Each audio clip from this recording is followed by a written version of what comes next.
De actualidad.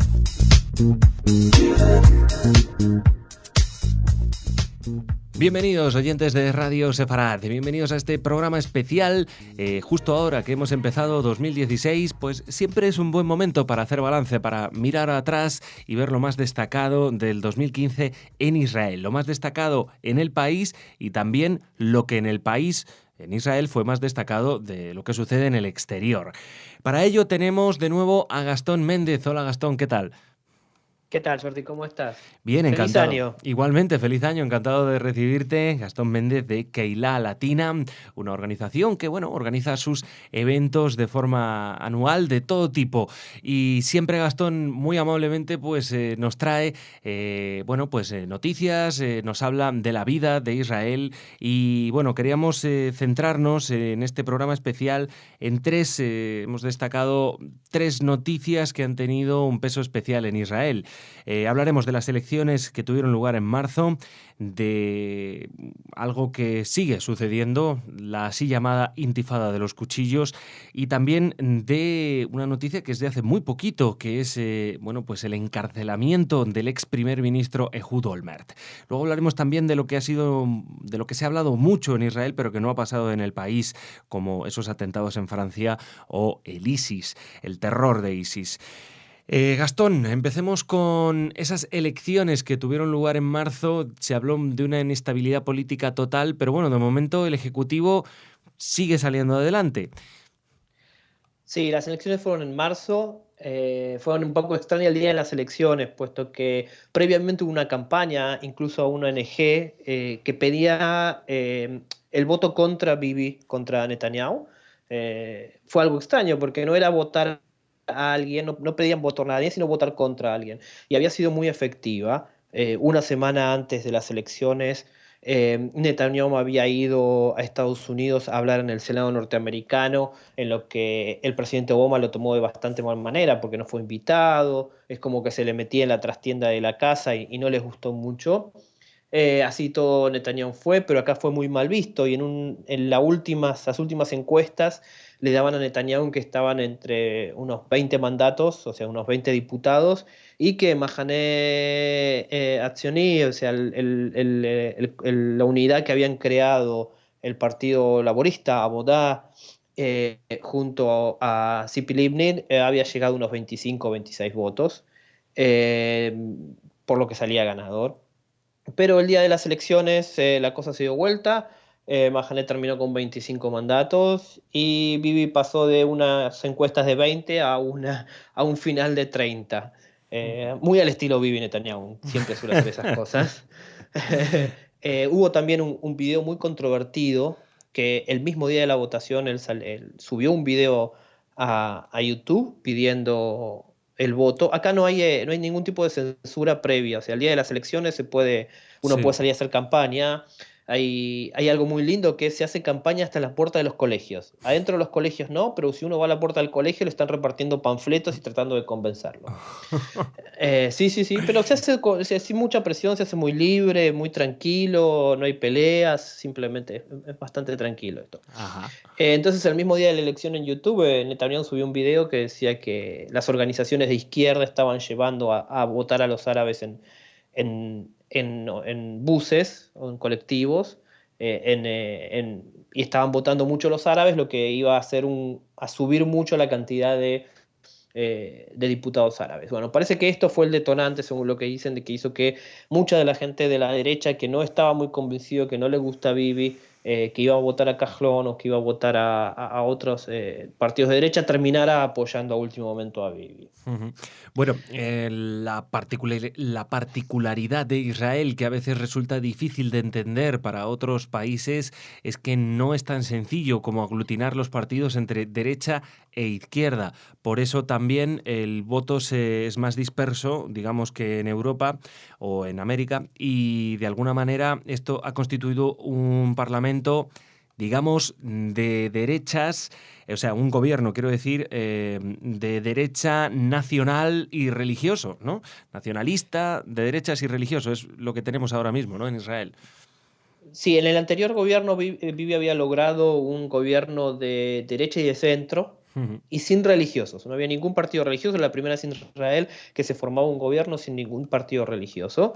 Lo había hecho con Hay Futuro y Yesh Atid en la formación de Yair Lapid y otras formaciones, por supuesto, pero como segunda formación.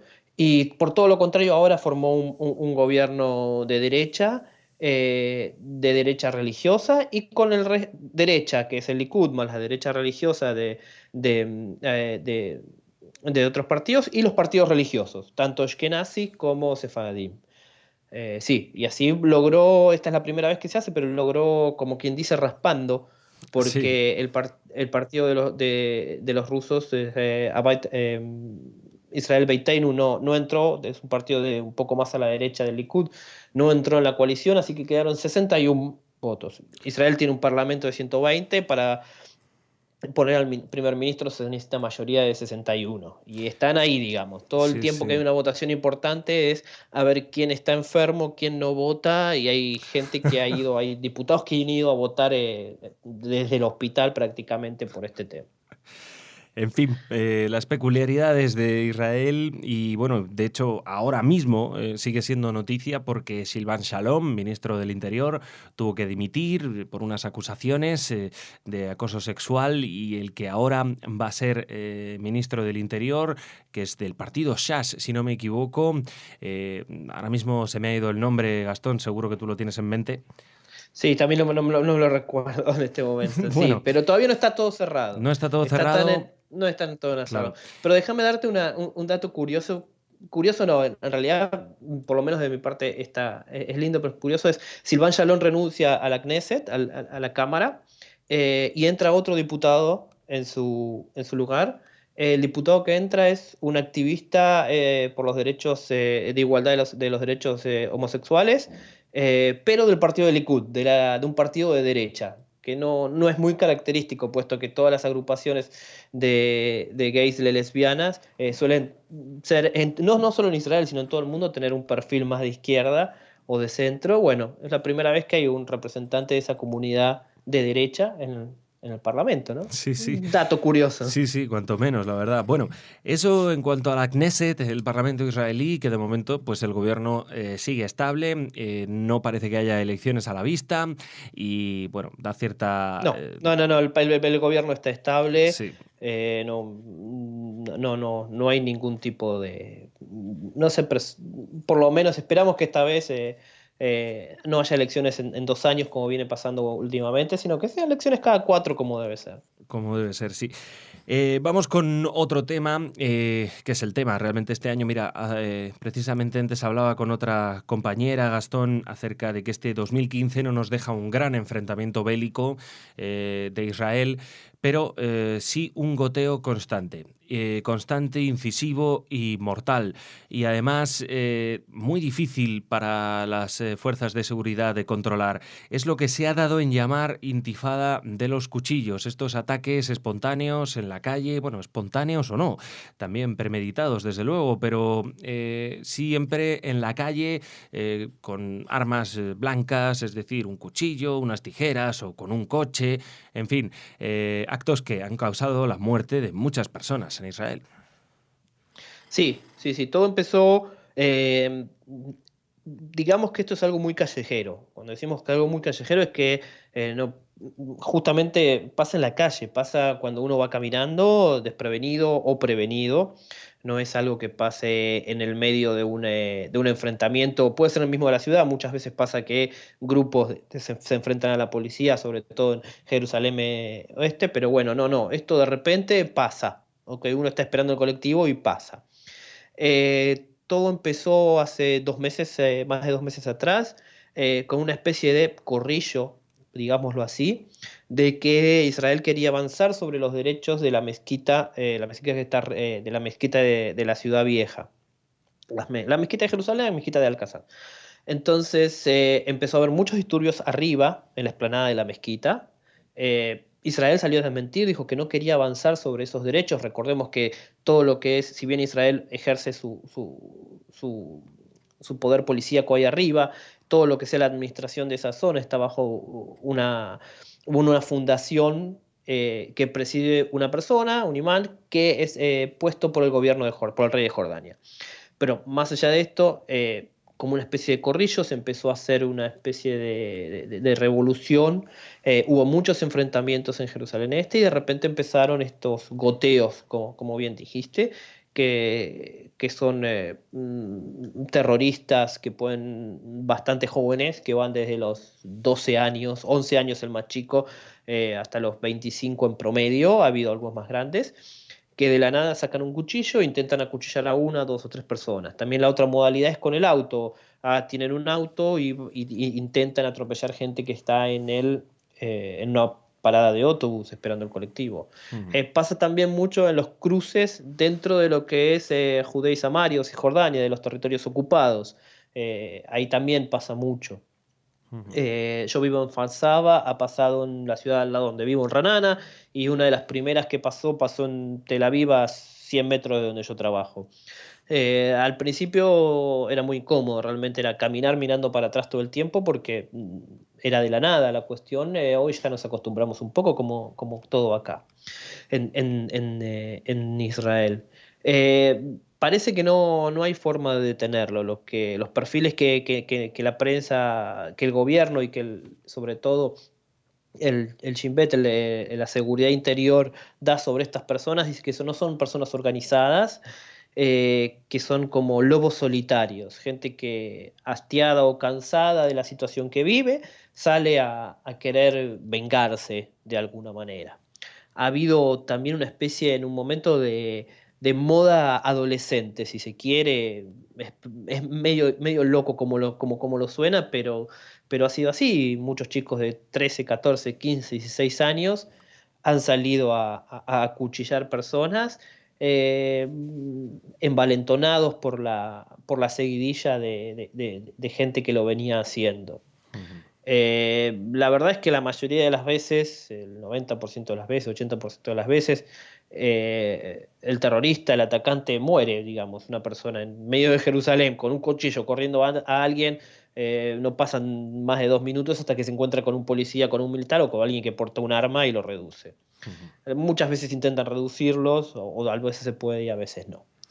Estamos hablando de casi una treintena de muertos judíos y más de 100 muertos palestinos.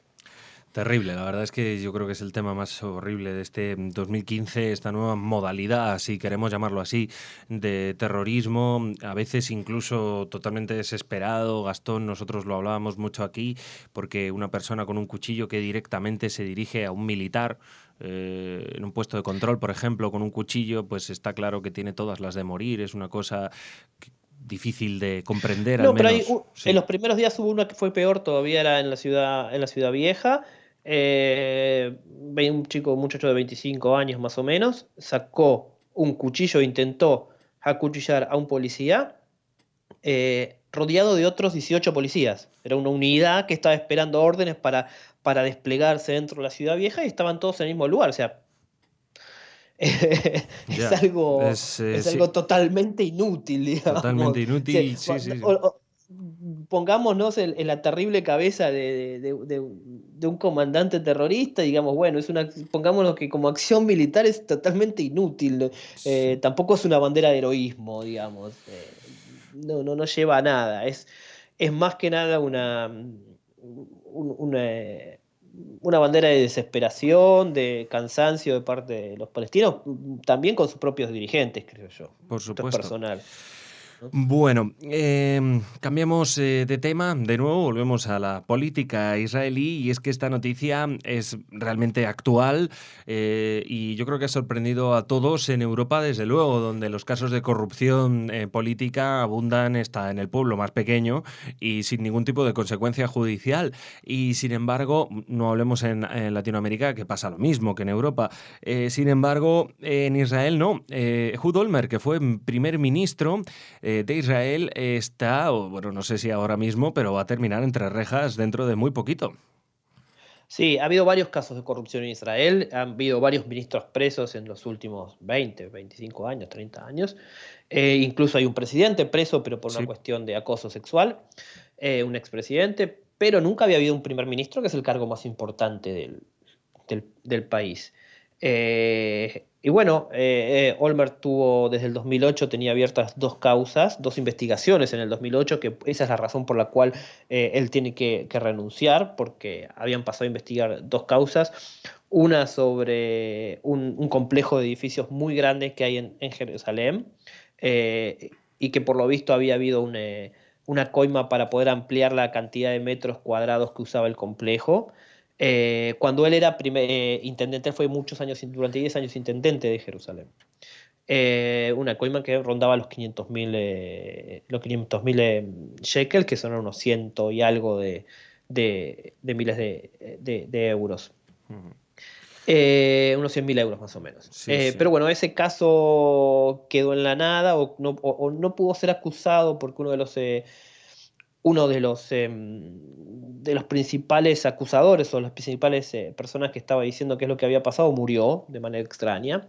Pero hubo otro caso más pequeño, por una coima también, de unos $15.000, que fue entregada a su secretaria de toda la vida, una secretaria que tenía con él más de 30 años. La persona que entregó la coima confesó que le había entregado la coima a la secretaria. Y bueno, ahí la secretaria estuvo en un dilema. O se hacía cargo de la coima y cumplía la pena de cárcel grande, o lo entregaba a Olmer. La secretaria hizo un pacto con el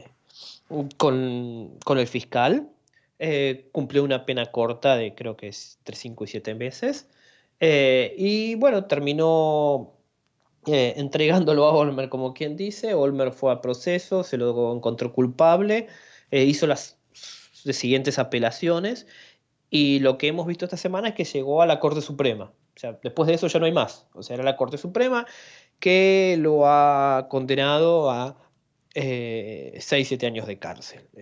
Fue un cimbronazo acá porque ha sido un primer ministro, además ha sido durante 10 años intendente o alcalde de Jerusalén. Bueno, eh, Ujú. Vamos, que no realmente ha es. sido, toda la clase política ha quedado conmovida y toda la gente también. Ujú. Bueno, y además se sienta un precedente y es fundamental que estas personas con tanto poder, y esto es una opinión mía, Gastón, gente que digamos es la persona con más poder dentro de una ciudad, como era el caso de Olmer, por lo que fue juzgado, pues tengan al menos la sensación de que no son impunes, de que la justicia también vale para ello. Te lo digo porque como ciudadano español estamos muy cansados en nuestro país que partidos políticos de cualquier formación política nunca van ni siquiera a juicio ante casos extraordinarios de corrupción. Bueno, por supuesto, esto han sido cosas que han pasado en Israel y pasan en Israel, Pasan pero miles de cosas, pero estas, claro, digamos, han sido las miles, tres más importantes, claro. creemos. Sí, sí, son las más importantes desde nuestro punto de vista. Y ya nos quedamos con poquito tiempo, Gastón, pero igual que han sacudido dos noticias que han sacudido a todo el mundo, también en Israel. Por un lado, los terribles atentados de Francia. Sí, primero los atentados, el escozor, los dos tipos de atentados que hubo Mm. sobre el supermercado Kosher y bueno, y el último hace un mes más o menos, un poco más, no recuerdo el tiempo. No, el sentimiento del israelí es: nosotros se los venimos diciendo, Ujú. esto va a pasar. Es como cuando somos chicos o adolescentes y nuestra madre nos dice: mira que te vas a caer, mira que te vas a caer, mira que te vas a caer, y al final te caes y viene tu Claro. madre y te dice: ¿viste que te ¿Viste? caíste? Claro. Bueno, ese es el sentimiento de Israel. Lo que sí hay, un dato interesante, es que ha subido muchísimo la alía de Francia. Mm. Se estima que este año, son datos de la semana pasada, la alía a Israel han sido unas 30.000 personas, de la cual un tercio han sido franceses. Y es la alianza más grande que ha habido de Francia en toda la historia, bueno, digamos, en los últimos años de historia. Que es un dato no menor, para nada menor. No, no, no, no. Así que, bueno, terrible, pero bueno, esa sensación de te lo dije, esa Desde luego. sensación con el europeo, quizás diciéndole: ustedes nos acusan a nosotros, nos corren por muchos lados, pero tienen metido el cáncer adentro de ustedes y los están protegiendo de cierta manera. Y bueno, Claro. esa es la sensación de la calle. No, no, no, no va más allá de lo que yo piense, esa es la sensación de la calle, en Israel sobre este tema. Sí, y además, bueno, está relacionado, ¿no? Porque a raíz de, bueno, pues de esos atentados también se empezó a tomar en consideración, y de eso nosotros aquí en Radio Sefarad hablamos mucho, porque nosotros veníamos siguiendo el conflicto en Siria y el avance del ISIS o Estado Islámico o Daesh, en fin, como quieran llamarlo, veníamos hablando de ellos desde hace tiempo, desde hace años, pero en Europa la guerra en Siria no interesaba nunca, ni no se habló de ese tema jamás. Hasta que sucedió lo de la sala Bataclan. En ese momento pasó al primer plano de la actualidad informativa. Sin embargo, claro, y encima, siendo vecino de Israel, el tema de Siria y del ISIS, bueno, lleva bastante tiempo preocupando y siendo noticia. Sí, acá, bueno, por supuesto, acá nosotros tenemos una especie de actualización constante de la guerra de Siria, porque básicamente está a nuestra puerta, Claro. digamos. Hay Sí, gente que sí. vive a 150 metros del conflicto. En los Altos del Golán siempre, o en el norte de Israel siempre algo sucede, hay mucho intercambio, de vez en cuando cae un obús de este lado, también hay hay un, hay un hospital de campaña que atiende gente. Recordemos que el ISIS no llega hasta donde está, hasta lo que vendría a ser el Golán israelí. Lo que hay, sí hay rebeldes del otro lado del Golán israelí, que son de Al Qaeda, ¿ok? Ujú. Pero parece que las cosas están bastante como ustedes de su lado, nosotros acá. Ellos no quieren abrir dos frentes, no pueden abrir dos frentes. Y por supuesto, de ahí ciertos lugares donde también está Hezbollah. Pero el ISIS no solo preocupa en el norte, un lugar donde preocupa mucho, mucho, mucho en Israel es en el sur, Claro, en puesto Gaza, ¿no? que hay en la península del Sinaí una especie de subgrupo del ISIS o una afiliación del ISIS, eh, que en un principio el ISIS estaba como peleado con Hamas, ¿ok? Por cuestiones que habían pasado en los barrios palestinos de Siria, eh, pero ahora parece que tienen una especie de convenio pragmático, o sea, no parece que fuesen a pelear juntos, pero parece que, según las noticias, la banda, el grupo del ISIS dentro de la península del Sinaí transporta material bélico desde Sudán supuestamente, o desde donde sea, por la península para pasarlo a Hamas, y a su vez Hamas lo que hace es o atender a heridos del ISIS o algún tipo de otro también de armamento o de contrabando.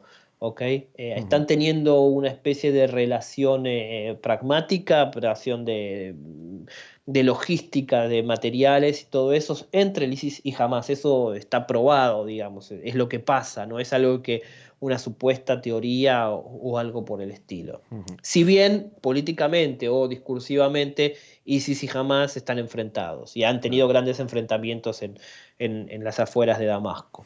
Pero en el sur, y eso preocupa mucho también acá.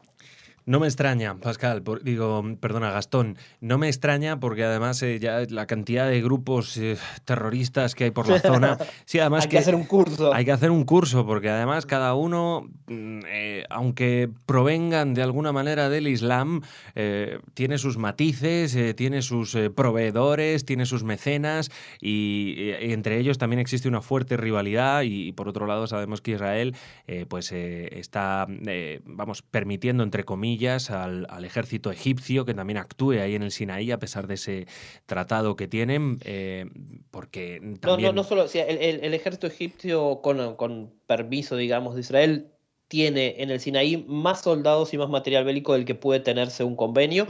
No solo eso, sino que los aviones a veces sobrevuelan ujú, territorio Israel, porque digamos, estamos hablando de territorios chicos, entonces a veces para claro, dar la vuelta y llegar a cierto punto claro. no lo pueden hacer si no pasan por adentro de un territorio israelí al sur, y Israel está permitiendo esto en el sur, digamos, por supuesto, no es algo que se conviene desde antes. Lo mismo pasa con los aviones rusos de Siria. Muchas veces entran en territorio israelí para poder llegar a ciertos puntos y atacar a rebeldes o al ISIS Madre mía. en el norte. El tráfico aéreo debe ser tremendo en la zona, la verdad, Gastón. Bueno, pues esto ha sido un poco el repaso que nos ha brindado Gastón Méndez desde Israel sobre la actualidad, los temas que más han importado a los israelíes y, o, por destacar algunos de los muchos, desde luego la eliminación del Maccabi de Tel Aviv de la Champions League no parece haber preocupado mucho porque se veía venir. El peor año de la historia de Maccabi Tel Aviv. Sí, ¿verdad? Pero como yo soy de Maccabi, se me pasó decir dentro de las peores historias. Pero el peor año de la historia de Maccabi Tel Aviv. No consiguieron Muy bueno. Igual estuvieron contentos porque a diferencia de Maccabi Haifa, pudieron hacer un gol. Bueno, bien. Eso siempre está bien. Y por lo menos, bueno, tuvieron la suerte de que aunque estuvo José Mourinho por allí, estuvo la cosa tranquila. No es lo peor que le puede pasar a Israel, ¿no? No. Muy bien. Pues nada, Gastón, muchísimas gracias de verdad por traernos esta información. Y nada, que disfrutes del año 2016, que lo pases muy bien y que puedas llevar a cabo tus propósitos. Muchísimas gracias, un saludo para ustedes y para todos quienes escuchan. Un abrazo.